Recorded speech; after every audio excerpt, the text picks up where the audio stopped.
don't pin your hopes and your self-esteem on getting that one job. Oh my gosh, that last sentence hits hard. Don't let the dark thoughts go in. Draw harder, draw harder. Draw harder. Hey everybody, welcome to another episode of the Industry Standards Podcast. If you are in the 3D games, VFX, movies, animations industry, you might want to listen up. The Industry Standards Podcast is your number one source of education, news, and advice from veterans in the industries. Even if you're already working in the industry, there's always something to learn to further your career.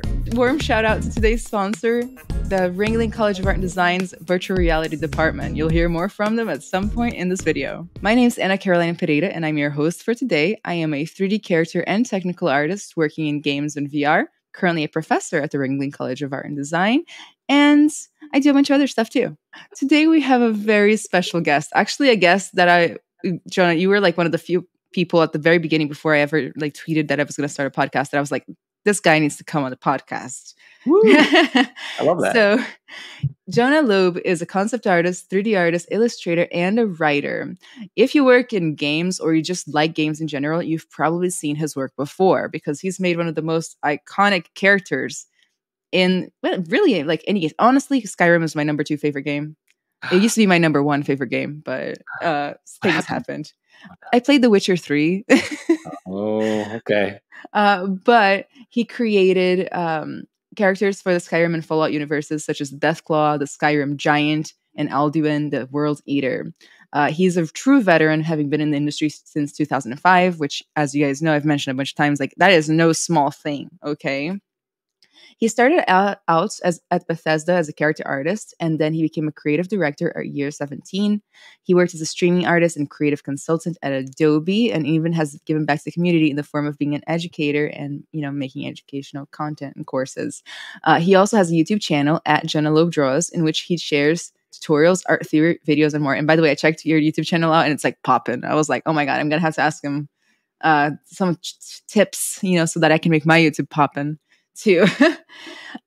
Lately, Jonah has worked on a really cool, kind of unusual, almost rare project, I would say, that not a lot of people do. Jonah illustrated a book that you might have heard of. It's called Marvel Anatomy Book, in which he broke down the anatomy of like all these different Marvel characters and heroes and things like that. You can totally find that book in every mainstream bookstore and media store, such as Amazon and Barnes & Noble. Welcome, Jonah. Thank you so much for coming today. Thank you, Ana Carolina, for having me. It's a pleasure to be here and an honor, and I'm thrilled to begin. Yay. So let's hop right into it. So, nice small question. Can you tell us about your journey as a artist in our industry? And you kind of like have multiple industries, so like, you know, yeah. So like what inspired you to become an artist? What inspired you specifically to go into games at one point and then like kind of like broaden yourself out? And how did you get your start?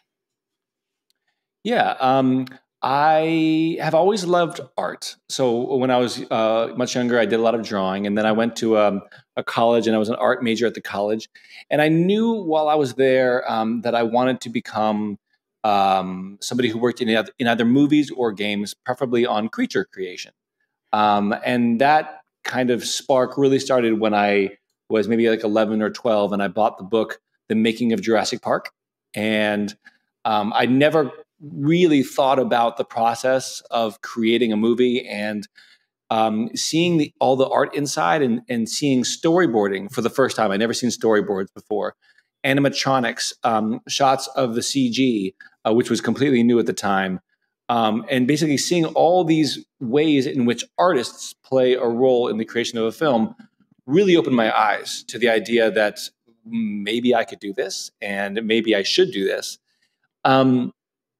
And so I knew it was either movies or games for me. And then as I was thinking in my senior year of college and I was looking for where I was going to head next, an alum of my college had a job at Pixar. And my teacher got me a connection out there so that when I took a trip out there to go to SIGGRAPH, which is like an animation festival, again, trying to figure out if I could get a job, where the jobs are, what kind of jobs were available. I also took a detour to Pixar and So two things happened on this trip. One, I went to Pixar. It was an amazing location.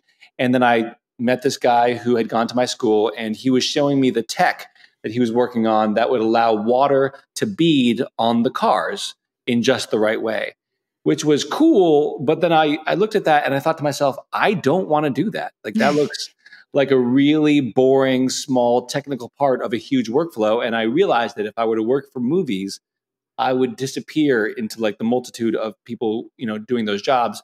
And especially as a beginner, they would just have me making blades of grass or something.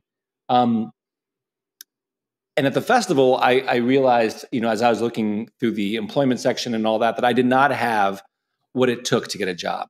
But I finally, because no one seemed that interested. And I finally asked one of the guys there, here's my portfolio. And at the time, these were all physical portfolios in like a book. And I said, what do you see? What are you not seeing in my portfolio that you would need to see to consider me? And what he said was that my art was strong, but that I wasn't specializing in any way. And so I wasn't immediately plug and play to a potential employer. I was showing some paintings, some drawings, bits of a computer animated movie I'd made. So I just didn't have like a strong basis. And so then what I did is I went home and I spent 7-8 months, working in ZBrush, which was new at the time, and 3D Studio Max, just trying to create specifically characters and a range of different characters, showcasing that I could do this. And that's ultimately what got me the job at Bethesda. I had already applied to them twice, once between my junior and senior year, trying to get an internship that didn't even exist. And after senior year, trying to get a job with them, never heard back. And then only after I had created this portfolio, this updated portfolio that showed that I was especially good at creature and character creation in 3D, was I able to land an interview. Yeah. Nice. So actually, as you know, I already warned you that we detour a lot. Of course. And I even as I answered that, I realized I only answered like part one of your questions. So a lot of people trying to break in don't realize that even the people who are more established than them had to hustle, and they probably got rejected multiple times. Like you got your job at Bethesda, but you were rejected twice beforehand. And for example, my students at the college, they just graduated. Graduation was yesterday, a lot of them. Oh, wow. A lot of them were defeated. They were like, I haven't gotten a job yet. And I'm like, you just graduated. Like it's not automatic for everybody, and even the people you see that have made it, so to speak, had to go through that, right? So it's very absolutely, yeah. I had applied to Bethesda twice before, but I'd applied to other places. Like I think I sent out like 8 different applications, and I didn't hear back from any of them. And it was definitely a bit of a beating for my ego. But yeah, I basically just put my nose to the grindstone and just I was on there on online forums and all that, trying to troubleshoot issues that I was having. And just laboriously teaching myself. And I will say, to your point, in the year since I left Bethesda and having gone freelance, it's a cold world now. Even as I'm established individual with like somewhat of a resume, getting jobs, keeping jobs, getting good jobs, it's hard. It's hard. And people say like the road to success is paved with failure.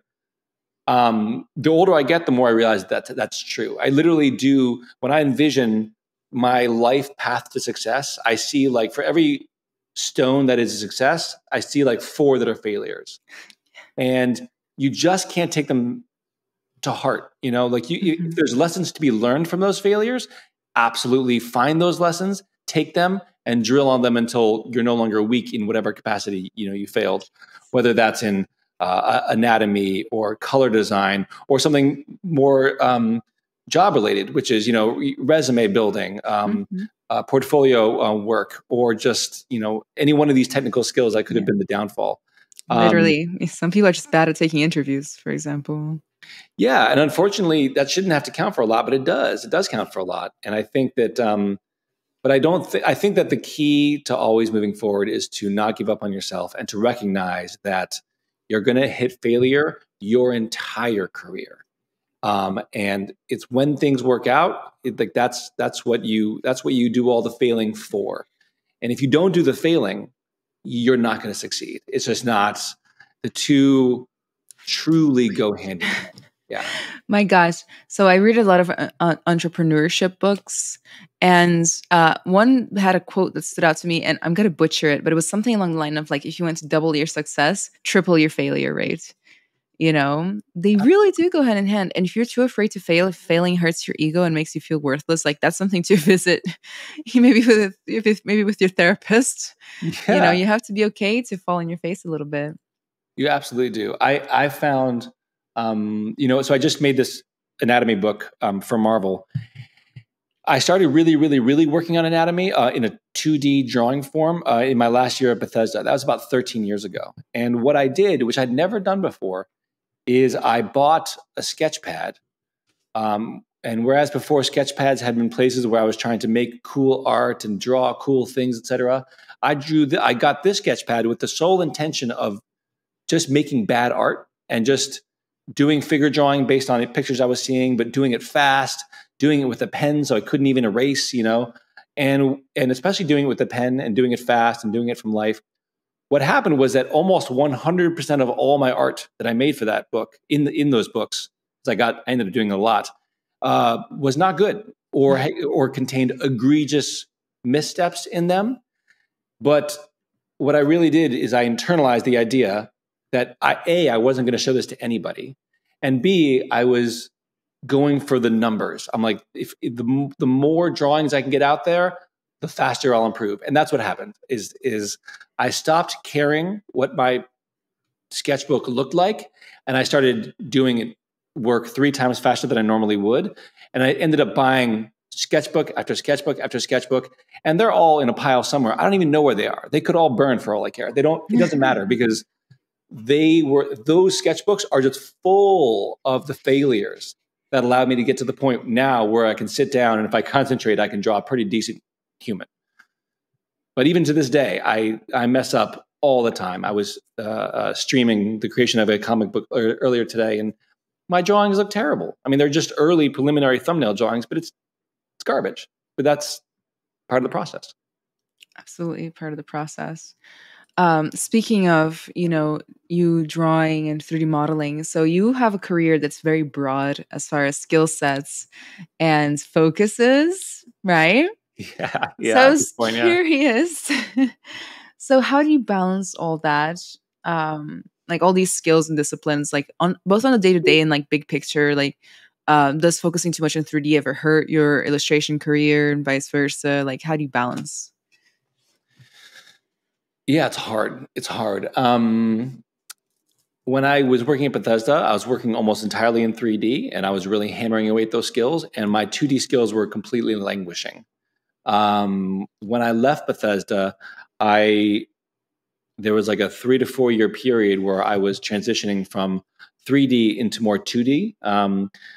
And since then, I've been working almost exclusively in 2D. I don't really do much ZBrush and 3D work as much as I used to, even though I still love it.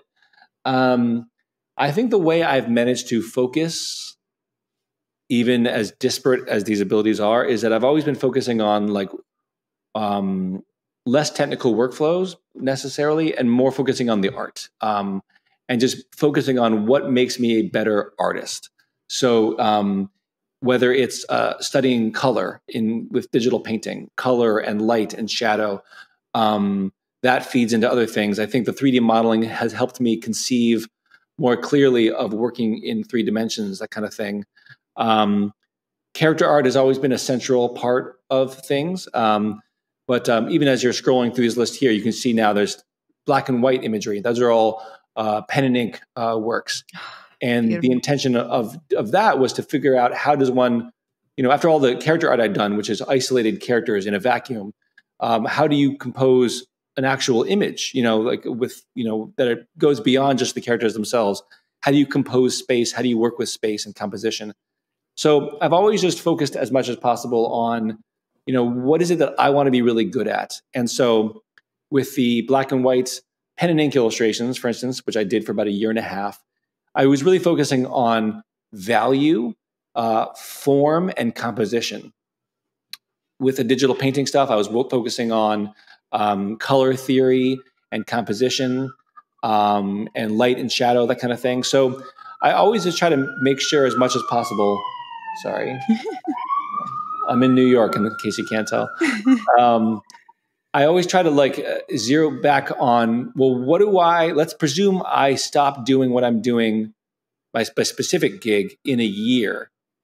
What will I have taken from the experience of working on that thing in the first place? And so, what you're looking at now, for those who can see, that's like a little animatic that somebody had made of this illustration I had done. And this illustration represents like a landmark for me in terms of learning composition and learning visual storytelling, et cetera. I'm working on a comic book now, and that's really me trying to work on composition, on storytelling, and get a chance to dive into writing, because I love to do creative writing. But as an artist, it's hard to get your writing out there. So yeah, I've done a lot of different things over the years. I try not to get too distracted by a lot of the fun toys that a lot of 3D artists play with. Like 3D printing, for instance, is awesome. But it's a time-consuming thing, and I don't have the time that I used to. So it's one of those things where I'm like, you know what?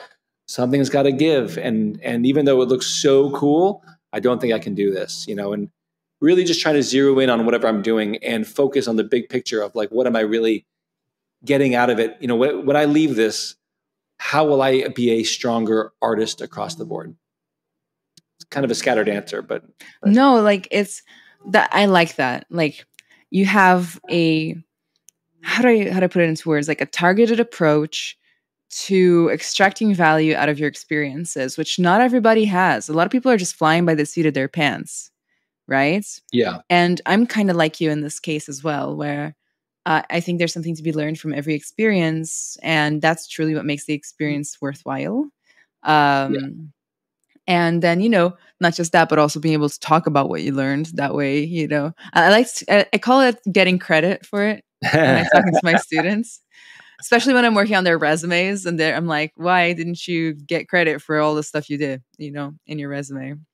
Yeah, I think also there's the actually calling out and explaining what you did. I think that's one thing you're very good at, being a teacher.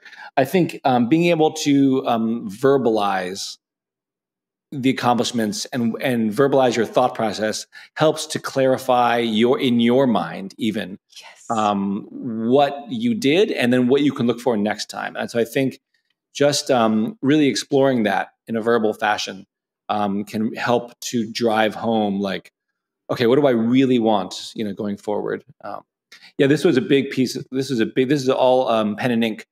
It's a drawing I did called Golem, and these are all just pieces from that. And this was definitely my most ambitious pen and ink piece I've ever done. Yeah. Let's look at it from the whole thing again, because my gosh, I didn't even notice all the details until you gave us the zooms.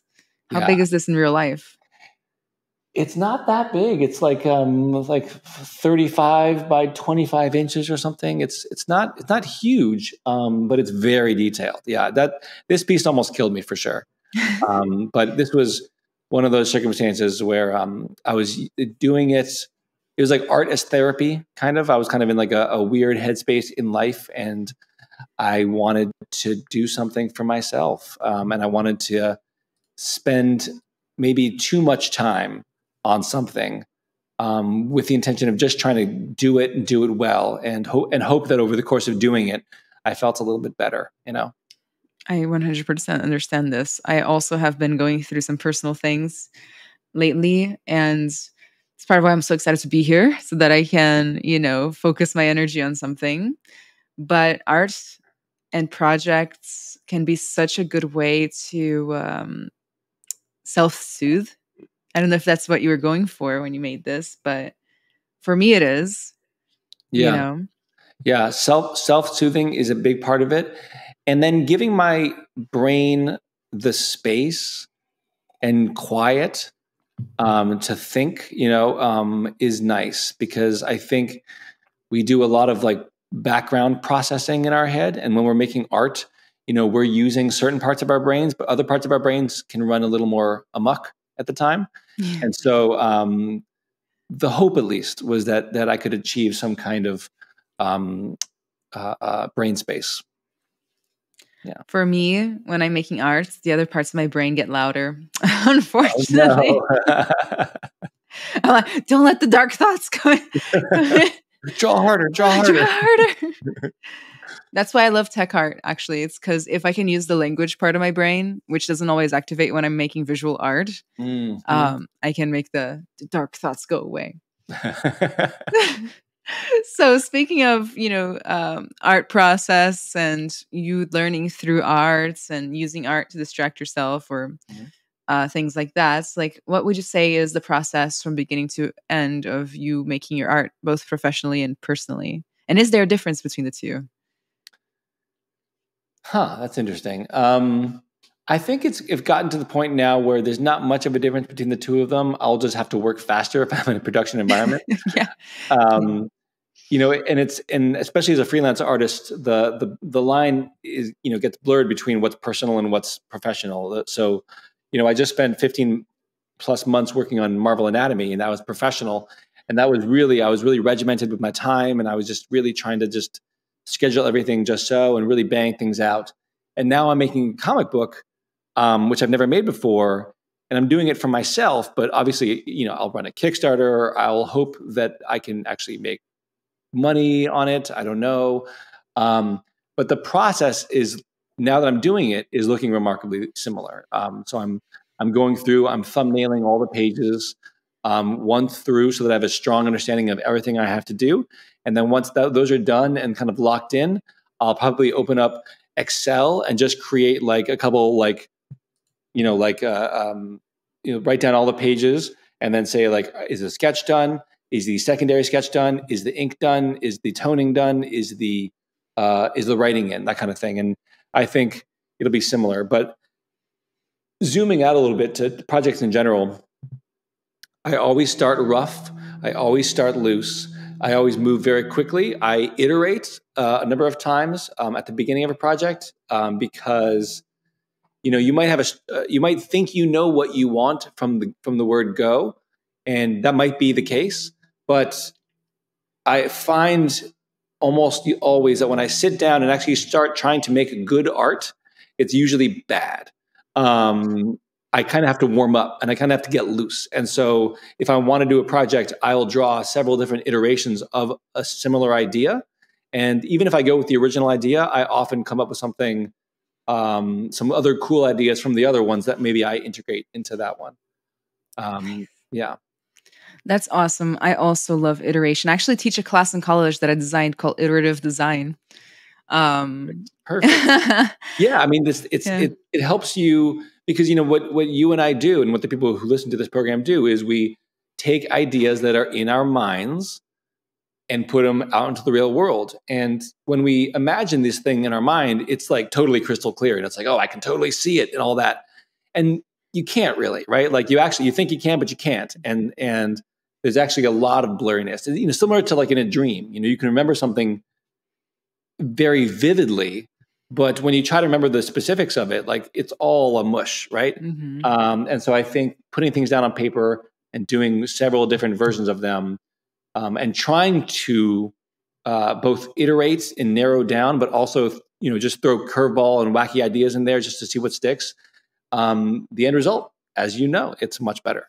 So much better.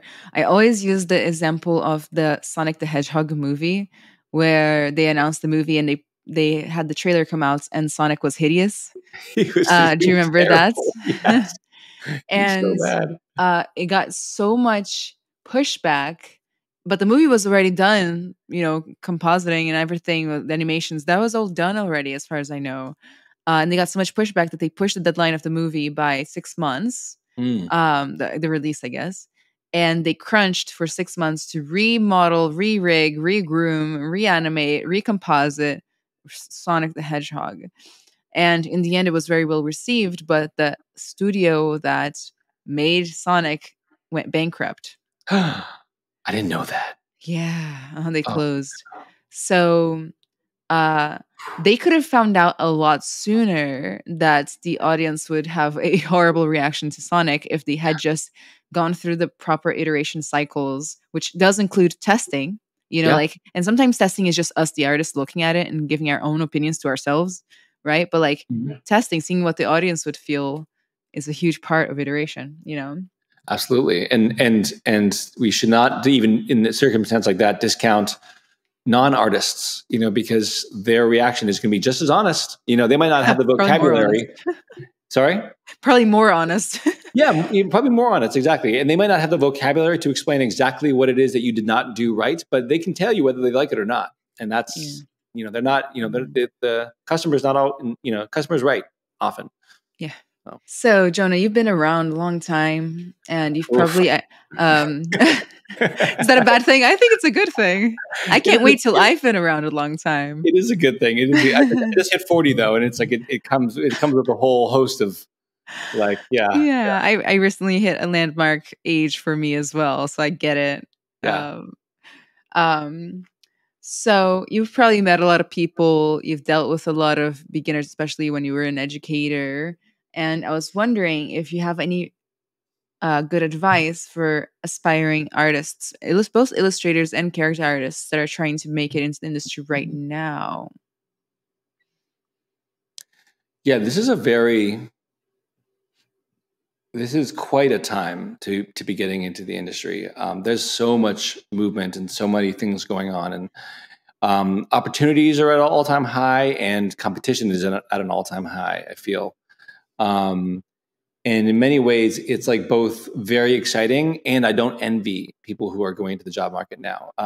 So on the one hand, you have like fantastic learning opportunities. I mean, with the advent and mass popularization of YouTube, et cetera, I mean, like there's so much free education out there that's just yours for the picking. And this education did not exist, 20 years ago when I was trying to learn things. And that is a huge boon. And so for the self-motivated among you, I'm not even worried about you. You're going to do just fine, because if you're motivated, all the learning you want is out there and available. I also think tools are more user-friendly than ever, which helps a great deal as well. When it comes to my advice to new people in the industry, I would give the same advice that random guy gave me at SIGGRAPH 20 years ago, which is specialize. I am not a specialist. I'm at this point. Or rather, I specialized in a larger set of abilities, but that's because, as you say, I am an advanced age. I think that identifying what you want to do can be reframed in your mind as identifying what you want to do first. Because in this industry, there is lots of room for maneuvering around.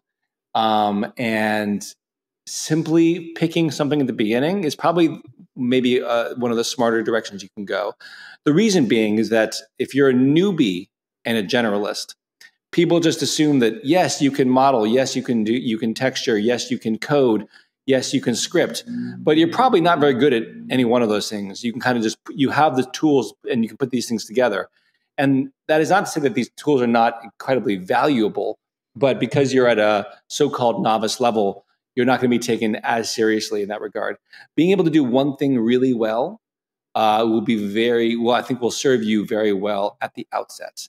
And then you can always transition. One of my favorite character artists at Bethesda, a woman named Yan Kin, she just decided one day that she wanted to do UI design, and then she just started doing that. And these are very, very, very different disciplines, but she totally just made the transition. I would also ask yourself, and this is a question you should ask yourself periodically throughout your career, but it helps to just mark it at the beginning. Why do you want to do what you think you want to do? I think I see you nodding. Yes, I'm sure. Yeah, I think there's a lot of passion and enthusiasm for working in the game or entertainment industry. And a lot of that is derived from the fact that people love to play games and they love movies and they love entertainment. And they kind of just want in. They just want in, but really being able to identify in your heart, why does this matter to you? What specifically matters to you? Is going to be a helpful lodestone and like guiding post as you go. I don't expect you to know that, to have the answer to that right now as you're graduating. I think it's just a useful question to ask yourself, because your job and your career is not your life and it's not your passion. And so many people say, oh, it's my dream to work at, insert the name of the studio. And that's a good dream, and it's good to have ambitions, and it's really important to have goals. But once you get there, you're going to have other dreams. You're not going to be like, oh, dream accomplished, I'm in, and now I'm good forever. Because that's not the way the human soul works. Mm-hmm. So just remember that the first job might feel like that's the ticket, that's the way in. You got to make it, you got to get there, and then you'll be good. And when you get that first job and you're in, they will be good for a little while. But things change, things develop, and you're going to have other desires. So keeping that in mind, I think, is something I would just tell people at the outset. Just remember that if and when you get that job you want, your dreams won't actually totally come true. You'll have new and other dreams. So don't pin your hopes and your self-esteem on getting that one job. Oh my gosh. Yeah, that last sentence hits hard, doesn't it? I try to remind my own like beginner circle, I guess, my students, my mentees, that also like your dream comes with downsides too. And like, it's not all perfect. The job might be stressful. The job might have issues. It might not be exactly what you want. Like, so don't put all of your eggs in that basket, so to speak. There's more that matters than just working at a glamorous studio, for example. Yeah. Especially because a lot of glamorous studios, the more glamorous they get, the more inhuman they kind of become. Yeah. And I don't mean necessarily bad, but I do mean less human. I mean more corporate, more structured. You are more of a cog in a machine. Blizzard, despite its trials and tribulations over the years, is a spectacular company, but it's a huge company. You know what I mean? And barring just a couple different roles, you will be a cog in a machine. Now you're making awesome products and awesome games, and you'll be able to look at aspects of those games and be like, I made that. But they're huge, right? They're huge companies. A company like Bethesda, when I joined, it was like 55 people. When I left, it was like 110. And now it's like many, many hundreds. And they don't not just at that location, but now they network with other locations to the point where Bethesda is not really recognizable, from what it was from when I was there 10 years ago. And, it's not necessarily a good thing, I think, so places themselves change, and shiny game studios, might not feel very shiny once you get there. They might feel different or icky in other ways. Yeah. I always find it's important for them to find ways to fulfill themselves. Ringling Pre-College is seeking visionary VR students with the story and drive to succeed. Do you see yourself creating a three-dimensional, computer-generated virtual reality environment where users can be immersed within your imaginary simulated worlds? Is it games, training, or emotional support? What inspires you to do this work? If this describes you, we want to hear your story. What excites you about these possibilities? Submit your 500-word story in writing or video by March 3rd to mmurphy@c.ringling.edu. 3 selected entries will be awarded $1,000 each towards pre-college 2023 tuition. 1 selected entry will be awarded a full scholarship to pre-college 2023. In accepting the award, you fully agree to enroll in the virtual reality immersion. Visit www.ringling.edu/precollege and click on Connect with Us to book an online info session. And make sure to submit your written or video story as described above. Back to our programming. Okay, this is my philosophy. I'm very independent. Maybe it's because I'm an Aries. but I don't like relying on an external source for my livelihood and my validation, my ability to make cool things, you Yeah. know, because I could lose my job at any moment, shit, or even lose my ability to work, you know. Yeah. So like, how do I come to terms with that and create something that's meaningful to me, that belongs to me, that's mine, you Yeah. know, that matters to me, that makes me feel fulfilled. Um, Totally. you know. When I was graduating, I mentioned I part of my senior thesis was a small computer animated movie, and it was pretty well received and by the faculty. But my roommate's father, who was a writer, watched it and said, "You know, you have a real gift for storytelling. You know, make sure that you don't spend your life bringing other people's dreams to life." And I thought that was a very nice thing to say, but I was also kind of like, well, I just need a job, bro. Like I just need to get paid. So I'll go anywhere. And that was true for me then. You know, all I wanted was a job. And I did just want to work somewhere else because it was finally time for me to prove myself. But I'm really glad he told me that because it stuck with me. And I started like a year or so after I joined my first game company, I started working on a book on my spare time. And when I left Bethesda, I ended up spending 3 years just writing that book and finishing that book. And even though I haven't gotten it published yet, it's one of my happiest, proudest personal passion projects ever. And I wouldn't have had that if it wasn't in my head to fulfill my own desires. So I'm glad that you're telling your students that because you know your students might not feel in their heart like, yeah, I get it. Like I should have hobbies or whatever.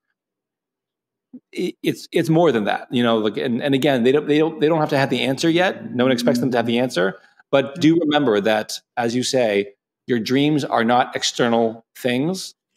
They are like, you know, especially when it comes to something like art, it's the discipline of art. It's the journey, and try to keep in mind and try to remember what makes you happy. Absolutely. So going off of, you know, the wonderful advice you gave for beginner artists, what would you say are some of the common mistakes you see them making that they should avoid? I guess it depends on the realm that of art that we're talking about. In 3D art and with ZBrush, I'm sure you see this all the time. The tendency to bring in a model and then subdivide 11 times until you have like the softest, you know, 7 million polygon piece of clay to start working from. And the reason that's a mistake is that you lose touch of the importance of larger forms and larger shapes. In video games, especially, when you see characters, creatures, objects, whatever, almost all the time you're seeing them from like a middle distance, not close up. And so the details are almost one of the least important things. Whereas like the larger forms and the mid-range forms are the most important. And so when I work in 3D, for instance, and I'm bringing something into ZBrush, I'll hit subdivide like 3 times. And with all the polygons and everything still visible, then I'll start to work.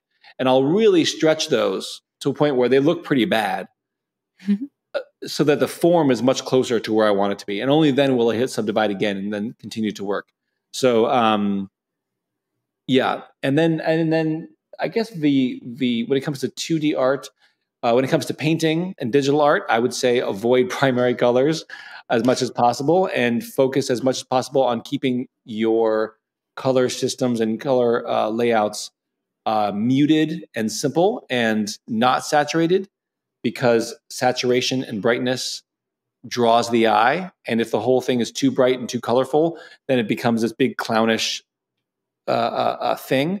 But if you are sparing with your values and sparing with your colors, you can use them to much greater effect.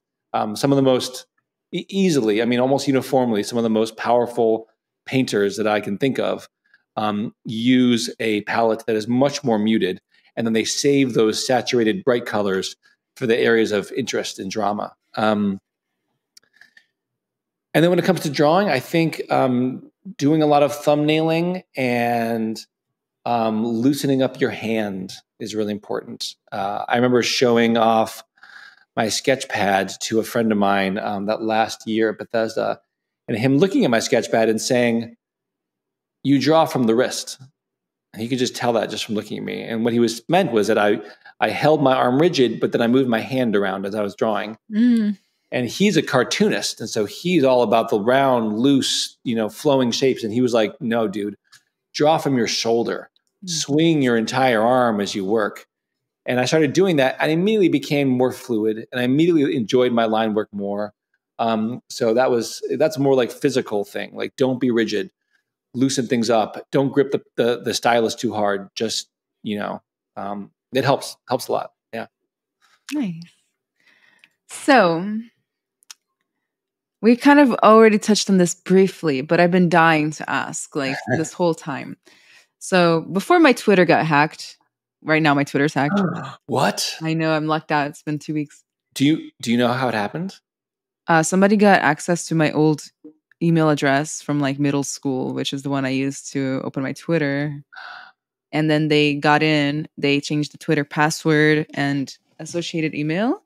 And Twitter, obviously, with the state it's in, is being no help at all, isn't it? Oh. I think I was able to lock them out too. So like nobody's touching my Twitter right now. Like it's just sitting there. It still has no weird posts on it. No, it didn't lose any followers. It didn't get deleted. I don't know. Maybe the DMs are popping off. Like maybe they're sending spam. I don't know. I can't tell from the outside, but I'm trying to get it back. But before that happened, I'm so sorry. It's fine.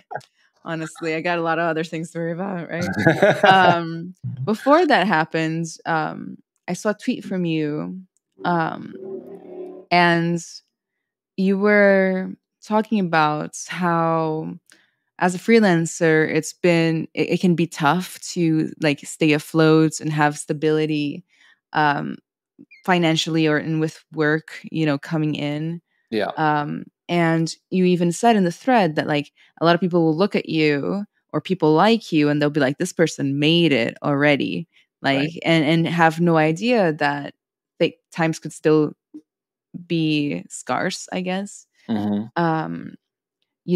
So, and that's something that scares me about freelancing too. Like I've thought about it on multiple occasions to like just be freelancer Mm-hmm. and, chickened out because I was afraid of the lack of stability, so to speak, Yeah. So like, are you okay with talking a little bit about that and like Totally. explain to us like the freelance lifestyle and, what happens on the good and bad days, how you manage to stand out? If you've found any ways since that tweet to stabilize. I doubt it's only like 2 weeks ago or something, but Yeah. That was hard for me to tweet that because I really, really don't like complaining in a public sphere. But I've simultaneously noticed that a lot of the most successful people on Twitter that are just kind of tweet just like kind of whatever comes to their mind, and if that's complaining, that's complaining, and it doesn't seem to bother or affect their following at all. So I've actually fallen off on Twitter in a big way, in part because I almost feel like, I don't know, I don't want to just be throwing my opinion out there all the time because it's like, who cares what I think, But yeah, I did tweet like, yeah, it was a kind of a hard morning, and I was like just so frustrated. I've I've not found a solution since then. 2 weeks since then. I've had some fortunes kind of flip. You never quite know what's going to happen. As you say, my YouTube has been blowing up, and that's been really cool, especially because I really want to make a push into YouTube. I'm not sure how qualified I am to give feedback on the general state of being a freelancer, in part because of my resume and because like I just somehow lucked into my first job working at Bethesda right as they were on the cusp of releasing Oblivion, which was a huge hit. I knew that it was going to be a big game. I didn't know that that we were going to end up, one of the most successful game companies. I just knew that they were a place I really liked. But because of that, I have this kind of like background where like I have like a resume. I can be like, look, gold stars. I have some gold stars. So that's not something a lot of people have. Even if they've worked on some successful games, those games might just not be as well known as Skyrim, which is kind of like become such a big name over the years. But what I have found is necessary to success is getting out there on social media, as much as it sucks, becoming your own marketer, promoting your own work a lot. I hate doing that, but I've come to realize that it's completely necessary. And there's ways that you can do it that feel less grimy than others. So I have made a big push on Instagram. I was making a big push on Twitter for a while, and then I kind of just was like, I don't know, this platform is not necessarily for me. But what I did on Instagram was a bit of a model for growth, which is, to our point earlier about trying to target things that I want to get good at, and then making sure that whatever project I'm working on, I'm focusing on that. I started doing these word of the day illustrations on Instagram. And what I would do is in the morning, I would say, what's my word of the day? And people would just message me a bunch of words that were cool. And then I would pick one and I would draw an image based on that word. And I would try to do it in a way that was kind of unexpected. And my goal was to start it and finish it in the same couple hours. And the reason for this was several fold. One, I wanted to get better at pen and ink drawing. It sounded cool. Two, I wanted to get better at making myself speed up. I was so slow. And as a freelancer, it's really bad to be real slow because at a company, you're getting paid a salary. As a freelancer, you're getting paid for the product. And if you're not moving fast on the product, you're just not making money. And I have a real big problem. I've always had a problem with going over time. And when I was at Bethesda, that could be like a cute little quirk of me that like frustrated my producer, but everybody else was happy, So I wanted to get better. But another big reason for it was to boost my Instagram following. And what Instagram wants and what a lot of, TikTok wants and what YouTube wants is they just want content. Feed me content. I'm a constant content machine. And if you're not creating content, you're dead to me. That's kind of how the algorithm treats you. And so I would create an image a day, or for as many days of the week as I could manage, anywhere from, 2 days a week to 5 days a week. This was during a particularly professionally slow period of my life. And I would make stories every day on Instagram, showing the making of that. And I would even time it to like a song. And the intention there was to pull people to my page day after day after day and demonstrate to Instagram that I was a serious contender.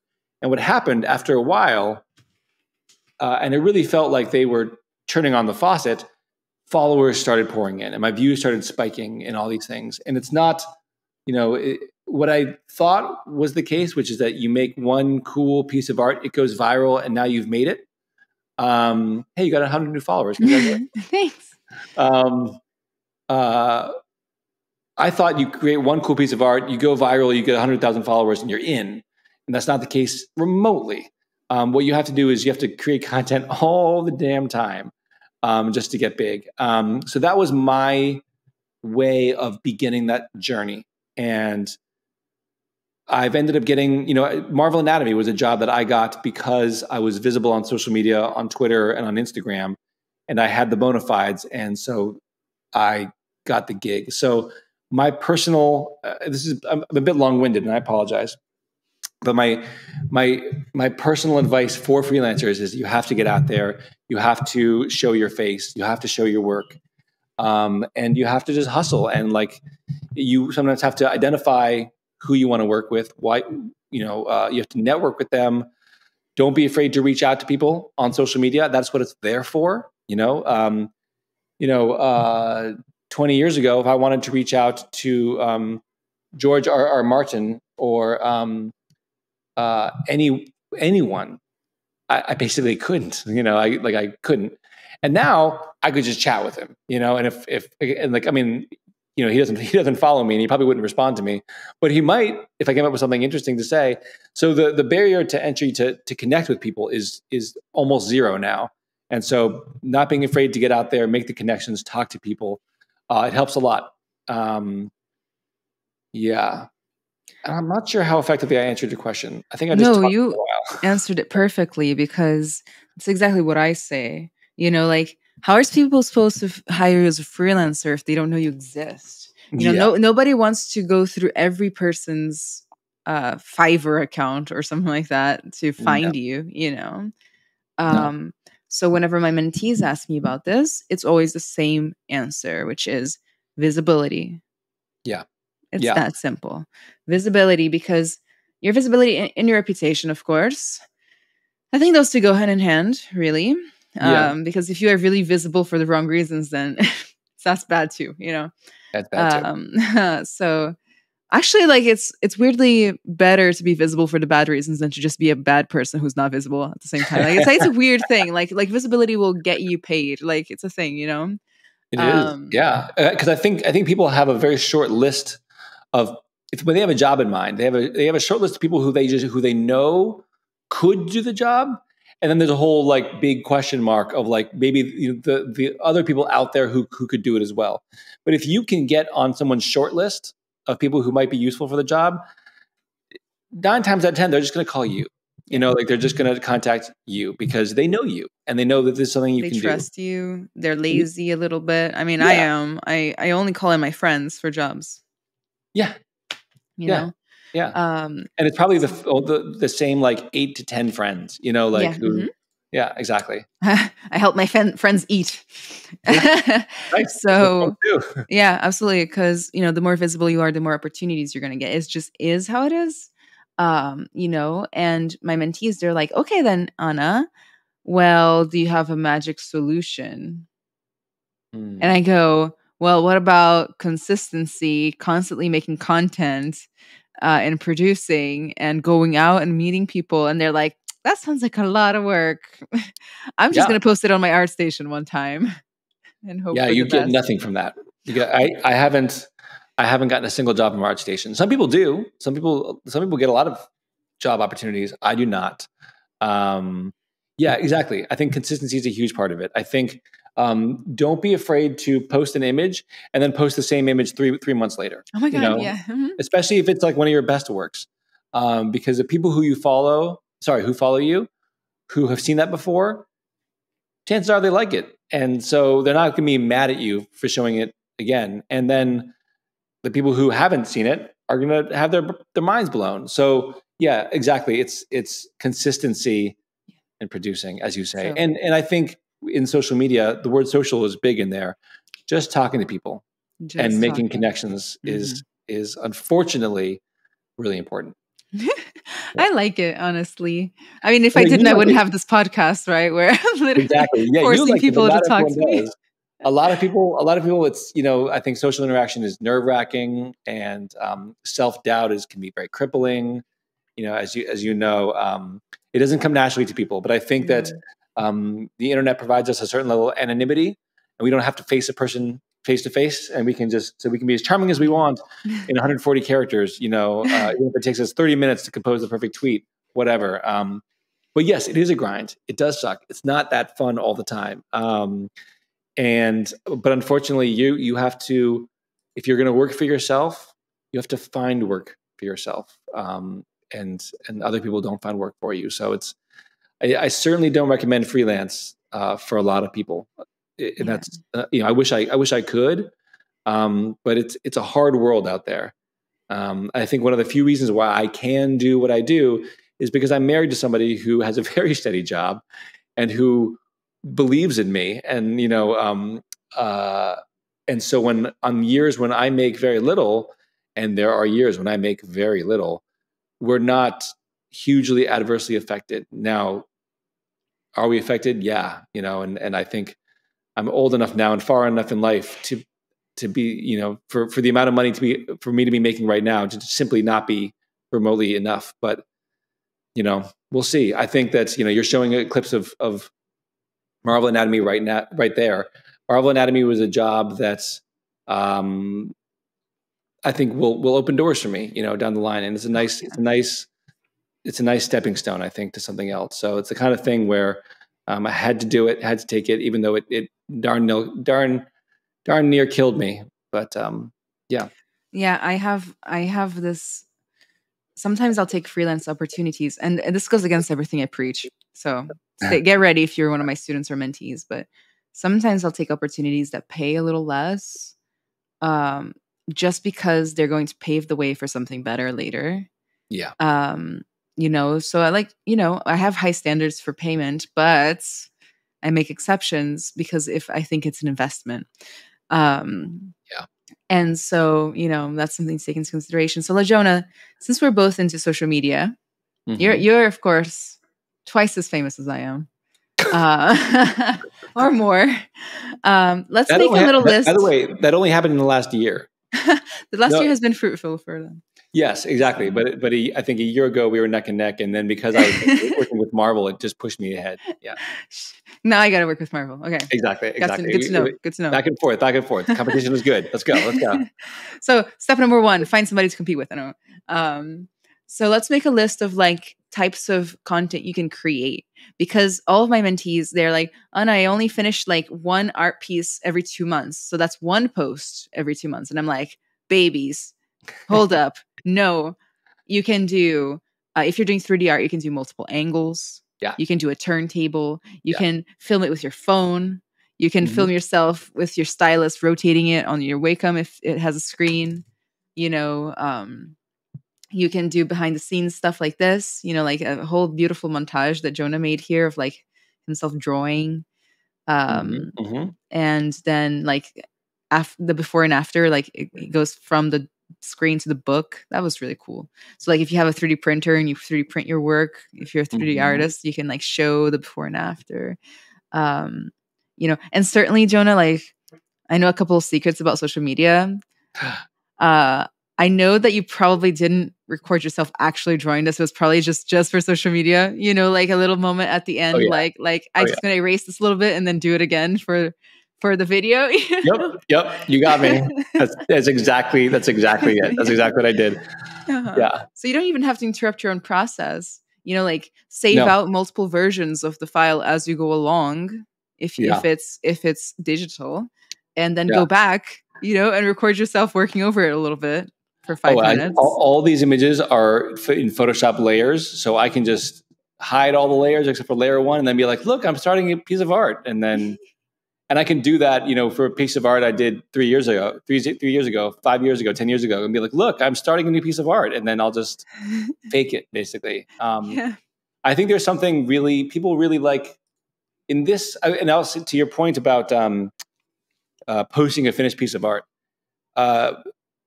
Those are often the posts that get the least traction. Yes, so true. It's so frustrating, isn't it? And my mentees will post the final render or the final painting or whatever. And literally they'll become so disheartened because it only got like 12 likes. Yeah. All the time. That happens all the time. And I do want to remind your students, like me, it happens to me all the time. Like I'll put so much effort into something and then get like no love on it. But then people love to see behind the scenes. They love to see process. I think in this day and age, especially now with the horror that is AI, we are getting polished, finished pieces of things all the time. And I suspect that what I know that we already crave as content consumers, and I suspect we will crave ever more, is the sense that things are real, that things are getting made in front of us. There's a whole category of YouTube videos that are just satisfying YouTube videos where you're seeing something just a cake getting made, in just 1 second clips. You're just watching this thing come together, and at the end it's done and it's delicious, and someone takes a bite out of it, or whatever. What you're seeing here, and most of my like reels that I create, is I'm showing you the process, and in some cases I'm even showing you my hand on the screen making the process. Somebody really smart once told me, like, if you can provide what the phrase was, a vicarious experience via social media, you can hook people. You can make people feel like they're also doing it. So like they're watching it they're participating. They're watching it get step by step. I think that's huge, and that's a really good best practice. So, as you say, the finished piece of art, it's going to do okay, but showing the middle of it, showing like quick reels of you creating it piece by piece, even just like a post where you show it half made, but you talk about your thought process of why you made a decision, that kind of thing. Take that one piece of art that you make every 2 months and break it down into 7 different posts. You can definitely do it. And I would also remind people that one piece of content creation can usually be used on multiple platforms. Yeah, especially nowadays. Short form video goes well everywhere, even Twitter. Oh yeah. And YouTube invented YouTube Shorts specifically because TikTok is out there and Instagram is out there doing all that. So now YouTube is like, no, we're in too. Like YouTube Shorts, do it. Like that's. Yeah. And you can get monetized too. And it can get monetized. Yeah. People like seeing. I don't know if this is your experience, but people like seeing vulnerability as well. Yeah. They like growing with you. They like seeing your imperfection. Because all of my mentees are like, I'm just not good enough. I'm just not good enough yet. So I'm not ready yet. I'm not going to start posting until I'm good enough. And I'm like, first of all, that's a made up feeling that you might not feel ever. Yeah. You'll be 50 years into the industry before you feel good enough to post on social media sometimes. Yeah. And people love being able to connect with you on a personal level. Like, people love it when I talk about my struggles, my ups and downs, my lessons that I learned, stories from the industry, things like that, Like, I have the story that I tell sometimes on stream about how my art director at NASA made me cry. And normally by the time I'm done telling that story, my concurrent viewers has gone up by like 50 to 100 viewers.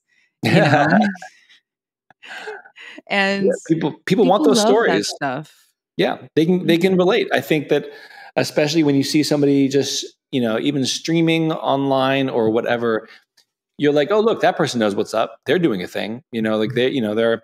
And I think with people like ourselves, we've been in the industry long enough that like we're known entities. Again, people assume that we made it and that our struggles are done, and now we just make cool art and just eat cake all the time. And the cake is a lie. I mean, I do eat cake, but not that kind of cake. Good for you. Not that kind of cake. Hungry. And it's. Yeah.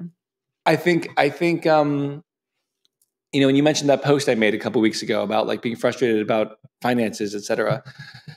Yeah, I think it's important to remember that like we are just human and we're all struggling. And like, like I got to work on Skryrim, one of the biggest games ever. Do you know how much that pays me now? Nothing. It hasn't paid me anything for a dozen years. I don't get anything for having made that. So it's like you do a cool thing, but life goes on and the cool thing just recedes into the background and your struggles just kind of continue.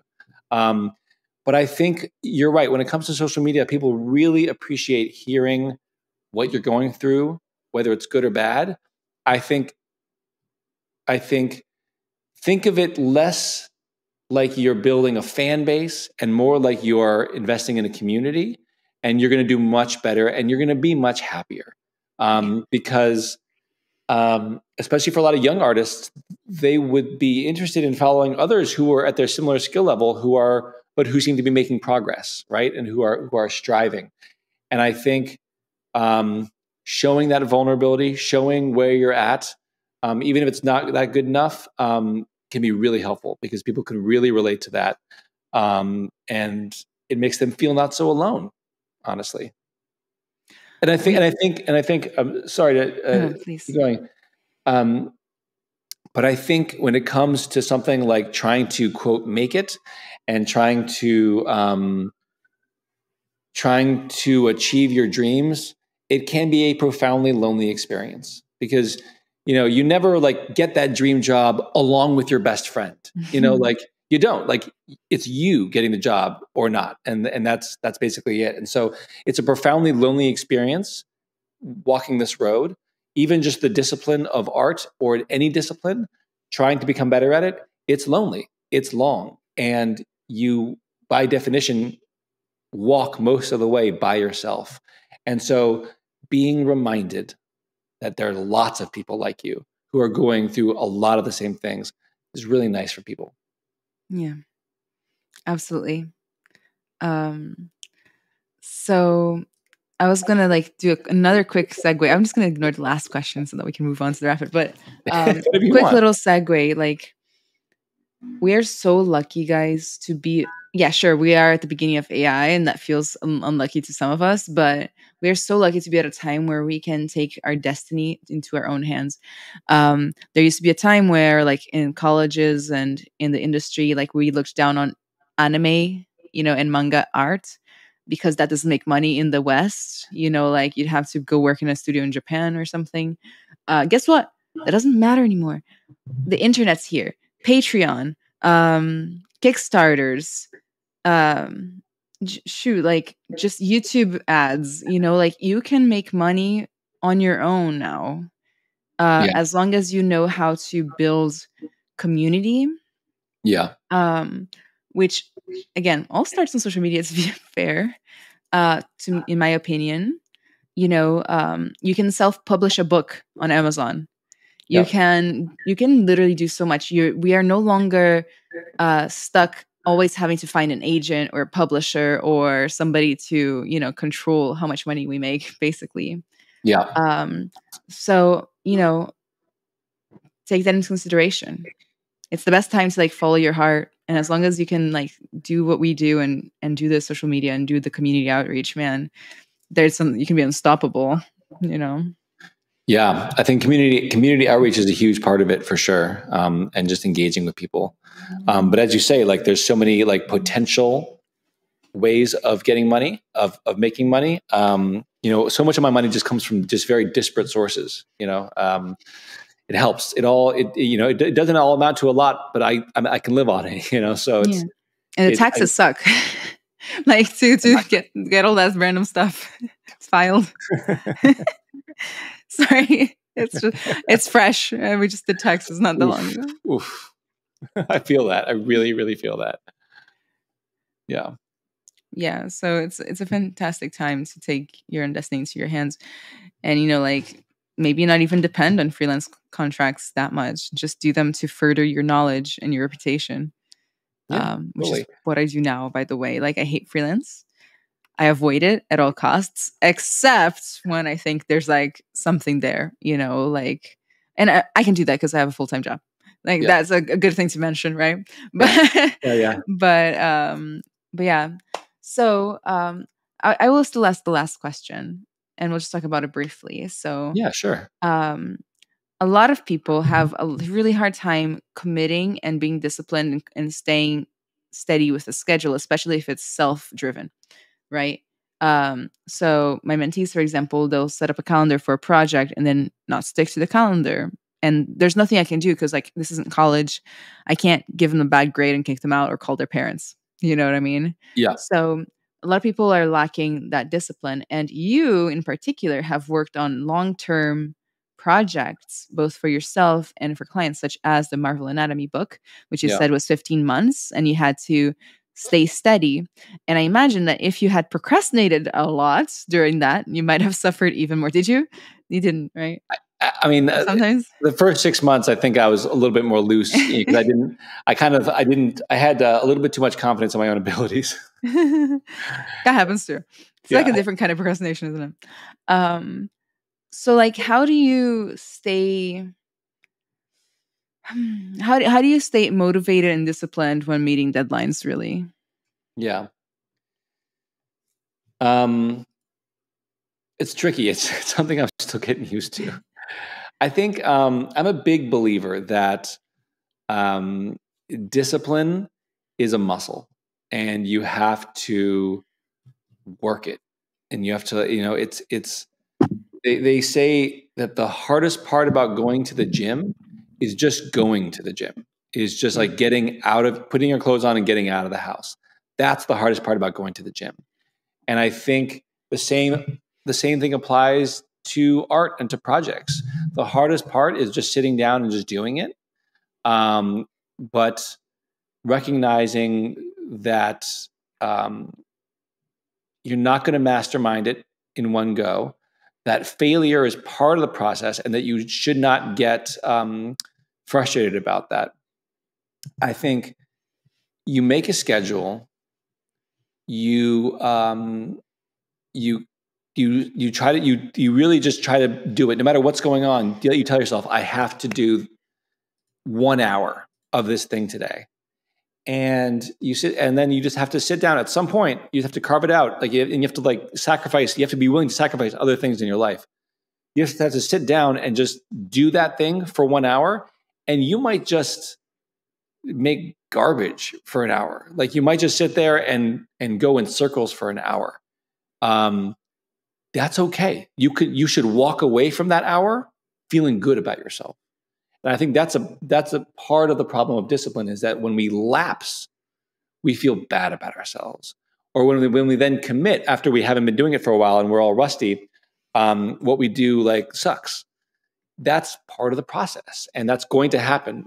There's so many days on Marvel Anatomy where I would sit down and I would just do kind of bad work that day. It just wouldn't be that good. But the point was, I did it. As I sat down and I just tried to do it. So I think the best way to, I think the way forward is that you have to work at discipline, and you have to make it, the act of being disciplined itself, kind of a priority a little bit, where you say you make small goals, but the way to build it up, you don't go into the gym and then just bench 400 pounds. Yeah. You go to the gym and you bench 25 pounds, being man, this is a joke. This is so easy. I can do that. And you bench and you put it away, and then you just go home. You should feel really good about that. You went to the gym, you benched 25 pounds, you did it. The same thing applies to art. I started building up my drawing abilities, because I told myself, okay, you got to draw for at least 20 minutes every day. And 20 minutes is nothing. That's so little. And over the course of 20 minutes, by the end of 20 minutes, I'm feeling much warmer, but I still, chances are I haven't produced anything good. But doing that day after day after day, and missing days, and forgiving myself, but being okay, I missed yesterday. Tomorrow I'm going to do my 20 minutes, setting those low bars for yourself helps you build up the confidence and knowledge in yourself that you can actually buckle down and do the thing. So yeah, I think treating discipline like a muscle, going in and just doing the reps, setting small goals, that's how you eat an elephant, one bite at a time. Yeah. So with something like Marvel Anatomy, it's a 230-page book. I had so many illustrations to do, but I tried to tackle them one at a time, and I wouldn't give myself more than a day per stage, per step, and if I didn't do a very good job that day, well, that sucks for me and for the book, but I have to move on. What I did is just what I got, and that's all I got. And that helped an enormous amount. And that's how I'm going to be approaching my current comic called Quiet Level 1, is I'm just going in, and every day from 2 to 4 at the very least, if not more, I am thumbnailing and moving forward. And I'm trying to maintain an average of 5 pages a day. And it's thumbnailing, so it's all just garbage gibberish, but it helps me figure out where everything is on the page, and it helps me plan. And if I can spend a couple hours on the weekend doing it as well, I'll do that for as many weekends as I can. Yeah. Long answer to what was supposed to be a short question. No, my mentees have they have the opposite problem. They're perfectionistic, and they want to keep reworking the same parts of the process over and over and over and over and again until it's perfect. But normally they just end up making lateral progress. Yeah. So I have this rule, if we schedule it, once the time is over, then you're done. That part is done. It's a good rule.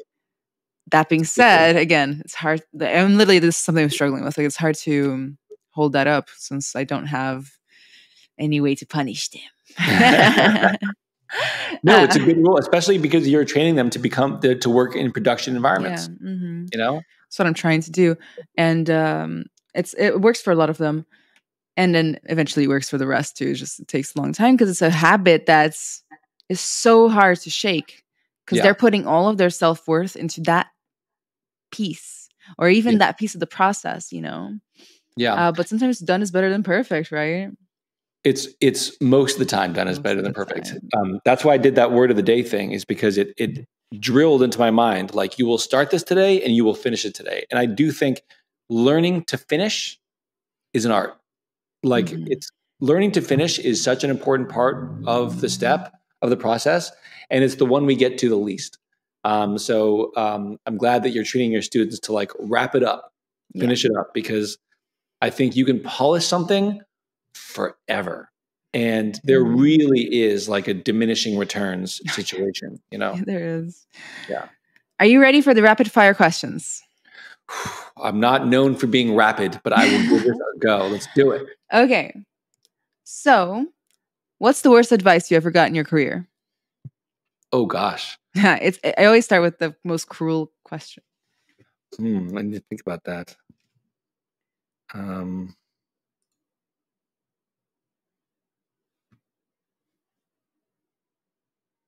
gosh, I don't know.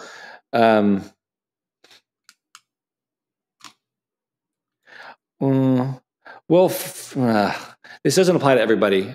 For me, it was learn to code, because I worked in game design, and I think but the problem with that is I think learning to code is a really good idea for a lot of people.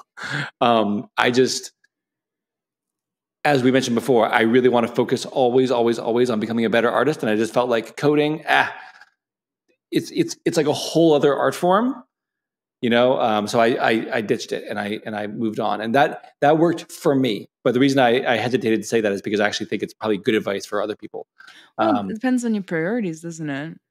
Exactly. And my priorities were like, I wanted to be like the best artist, so at Bethesda, for instance, I was one of the best artists. I was also one of the most technically inept people there. Like I really I could not hold my own when it came to like actual like game mechanics, but thankfully I was forgiven because I made pretty things or pretty horrible things. Yeah. Pretty horrible things, still aesthetic though. Yeah.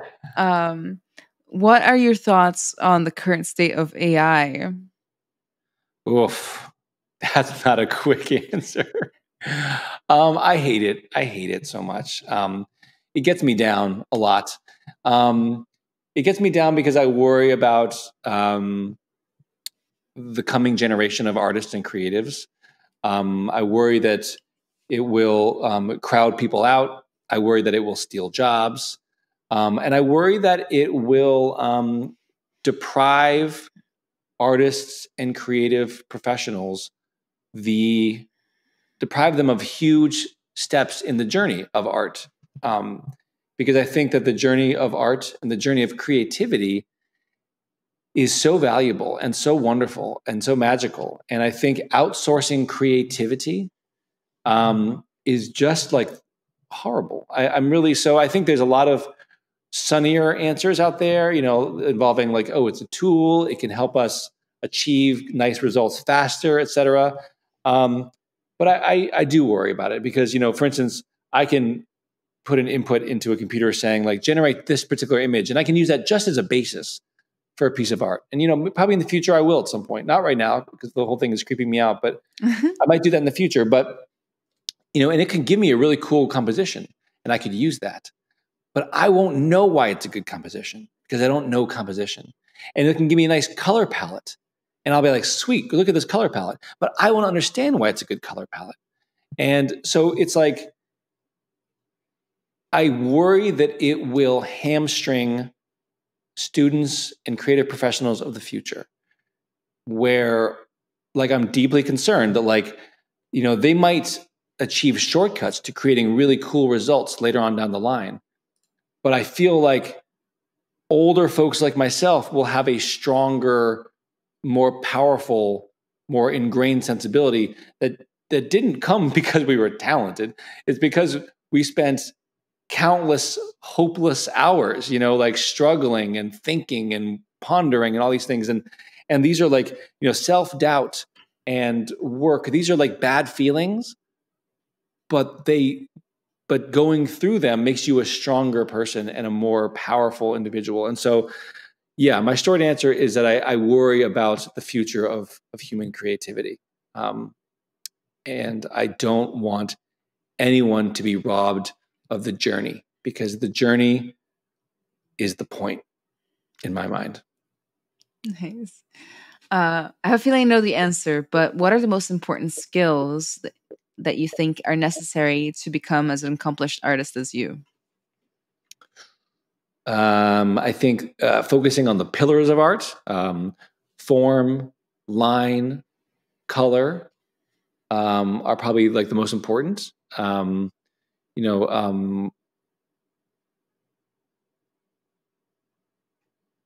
Yeah. When it comes to skills, yeah, I think focusing on the art fundamentals, and always remembering what the art fundamentals are, so that you can focus on them, and know what they are. Yeah, that's going to give you the abilities that will carry you through to any number of jobs. How do you stay up to date with the latest tools and techniques in your fields? Or do you? I don't. No, I don't. But I'm ready. I'm ready to, when the next piece of technology becomes integral to my workflow. I haven't, for instance, touched 3D Studio Max forever, and I think when it comes time for me to maybe migrate back into the 3D realm, I think I'll just ditch it and get Blender, because that's what everyone's using, and I'll I'll watch a bunch of tutorials and all those things I need to do. I'm learning Premiere, and Premiere's actually pretty easy to use, and whenever I run into an issue, I just Google the answer. YouTube has it in 3 seconds. Like we mentioned before, learning is so easy to attain now. Knowledge is everywhere. And so just diving in, doing the thing, and then just Googling it whenever something goes wrong. And I guarantee you, hundreds of people have had the same problem before, and you will get the answer. And so, so when it becomes necessary for me to figure out a thing, I just Google it, I do all the things. So, I've been using Procreate a lot in the last 2 years. I'll be using Procreate to make my comic book. Procreate is a really simple program, but I've definitely looked up like little tips and tricks, like just to make the whole thing flow easier. Yeah. What does a typical day or routine look like for you? Because you accomplish so much, it seems. Yeah, it's never enough, Anna Carolina. It's never enough. I will usually get up early. This is in the last couple of years, I've been getting up at like 6 a.m., 5:45 to get a good like half hour or 45-minute workout in, because otherwise there's just no time in my day. And then my kid wakes up. She's almost 4. And so I will make her breakfast. I'll hang out with her, do drawings, whatever. And then that's basically family time until she gets dropped off at daycare, around 9. And then that's when I get my day started. But unfortunately, that's when I start to, then I get to take my shower, and then I get to make myself breakfast, and then I get to pack myself lunch and make myself coffee. So by the time I get into work, it's like 11 or 11:30 even. And then I check emails, and I do all kinds of random odd jobs on the computer. And then it hits like 12:31, then I eat lunch. And that's when then I can finally buckle down and do work. And at that point, I can really only do work until about 5, at which point I have to leave and go pick up my daughter if it's my day to do that. If it's not my day, I get to work till 6. And then I go home, take care of her. I help make dinner. I spend half my life doing dishes. And I'm basically done after that point. Now, when I can, I try to do some work after hours, whether that's writing or sketching or whatever. But these days, I just am not having the time to do that. And so I just try to be really productive during those like 4 hours in the afternoon. And I think that's not bad, because I think a lot of productivity really only happens in like 1 or 2 segments over the course of the day,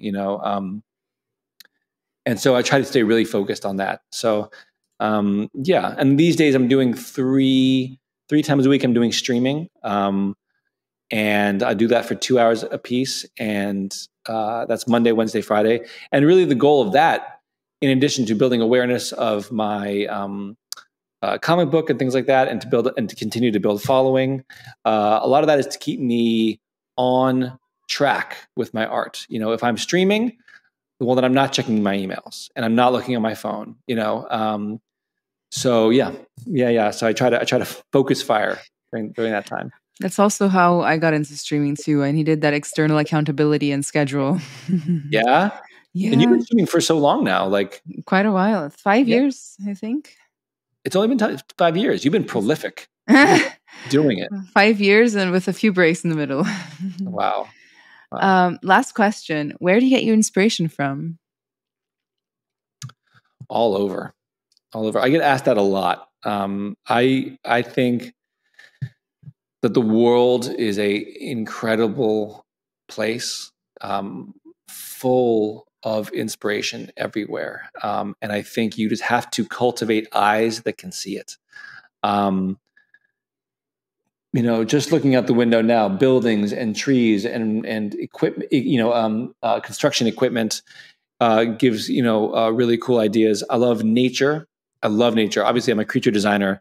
I'm obsessed with animals of all kinds. I agonize about the future of the world and nature. And I think there's just nothing more holy than nature. Not that nature is inherently good, but there's certainly nothing more natural in the world than nature. And I think it's every living life form on Earth is a product of millions and millions and millions of years of evolution. And it is thus more amazing and more beautiful and more intricate than anything we could possibly create in our lifetime. That's a big one. People fascinate me. Psychology fascinates me. And I try to bring as much psychology as I can into my writing and into my art. Because one of my main pillars of creature design, one of my 5 main questions that I ask myself, in fact, the first one that I ask myself is, what is this creature's personality? Because I think that, especially in the realm of creature design and character art, if you cannot create a creature that forges an emotional connection with the audience just by looking at them, then they're not going to remember it, and it's not going to stand out. History, when it comes to storytelling, learning history, learning world cultures, and realizing that your way of looking at the world is just one of many, many, many, many, many. That creates a richer tableau upon which we can draw. For instance, something I worked on in Skyrim that ended up being, something I just spent like a week doing, but ended up being one of the most cosplayed things ever, was the Dragon Priest masks, which I got some hang up behind me. And I based those on West African masks and design. And for a game that takes place in like a Nordic area, it just hits in a way that's different. And I really just struck a nerve. And so, or struck a chord with people. So drawing from all over. So cultivating as much interest in the real world as possible, because the real world is pretty cool place. It's a pretty cool place. Yeah. Agreed. Well, Jonah, thank you so much for all your company today and all of your words of wisdom and your stories. I'm sure that our audience is going to love it. I can already tell that they're going to love it. I just smacked the mic, as I told you I would. I'm not too long-winded. I think I'm a little long-winded in some of that, but apologies. Is there anything you'd like to promote while you're here? I will be launching a Kickstarter in about 4 months from now for my first comic. It's called Quiet Level 1. And it's about a little mute skeleton named Quiet and his adventure. He's a little level 1 skeleton and going up against a level 100 barbarian. And so it's kind of like a David and Goliath story. It's black and white. It's whimsical. It's adventurous. It's scary. It's funny.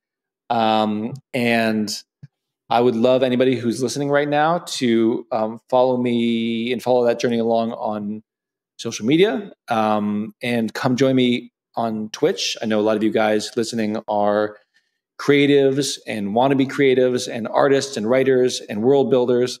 And I try to focus as much as possible in my streams and on my YouTube channel as well on art, world building, and I try to make it as informative as possible. So I'm recording and I'm doing a lot of live streaming of the journey of creating this comic book. So if you're interested in how a larger form project starts, middles, and ends, come join up. I'm on Twitch 3 days a week.